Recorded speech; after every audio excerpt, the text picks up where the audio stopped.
Tatlo naman ang nasawi sa magkakahiwalay na lugar sa Benguet, Tarlac at Oriental Mindoro dahil sa epekto ng habagat at Tropical Depression Neneng.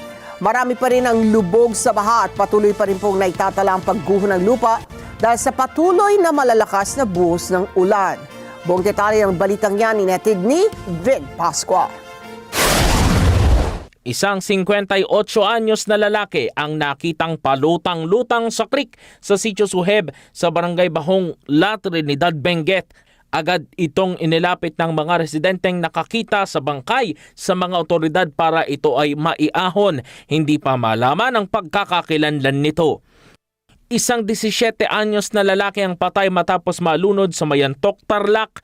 Batay sa impormasyong nakalap ng mga otoridad, tumalon ang lalaki sa Labney River nang makatapos na siya ng paglalaba. Marunong naman daw lumangoy ang lalaki pero wala itong nagawa sa lakas ng agos ng tubig sa ilog.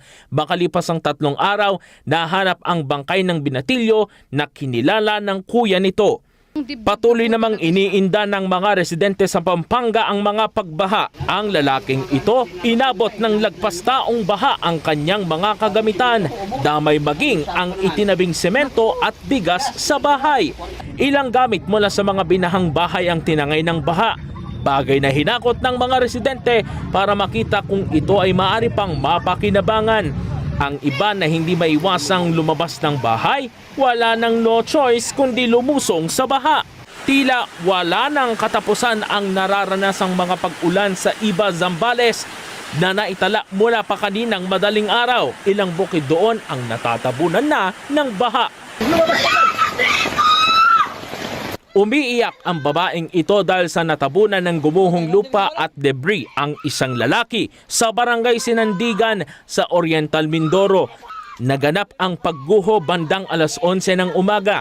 Sa huli, nakuha ng pinagsanib na puwersa ng Puerto Galera Municipal Police Station, Municipal Disaster Risk Reduction and Management Office, Bureau of Fire Protection, Barangay Disaster Risk Reduction and Management Committee at mga local volunteer ang bangkay ng biktima.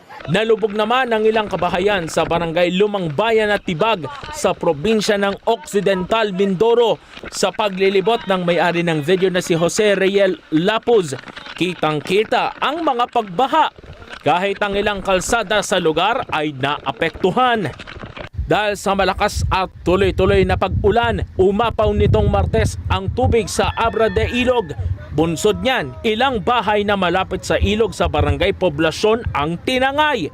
Makikita sa video ni John Eric Reyes ang unti-unting pagguho ng lupa hanggang sa tuluyang tangayin ang bahay sa tabi ng ilog. Sa ngayon naman ay humupa na ang pagbaha sa nasabing ilog. Inilikas na mga kababayan natin sa Barangay San Guillermo sa Morong, Rizal, bunsod ng biglang pagtaas ng tubig sa ilog na malapit doon. Nasa 17 pamilya at 7 individual ang namamalagi ngayon sa mga nakatalagang evacuation center.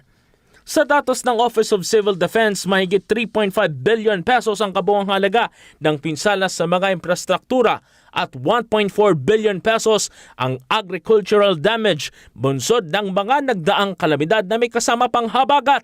Apektado rito ang 1.5 million na pamilya o katumbas ng 5.3 million individuals sa 10 rehiyon sa bansa kasama na ang Metro Manila. 27 patay habang 17 ang sugatan. Vin Pascua para sa Mata ng Agila. Matatag, matapang, matapa.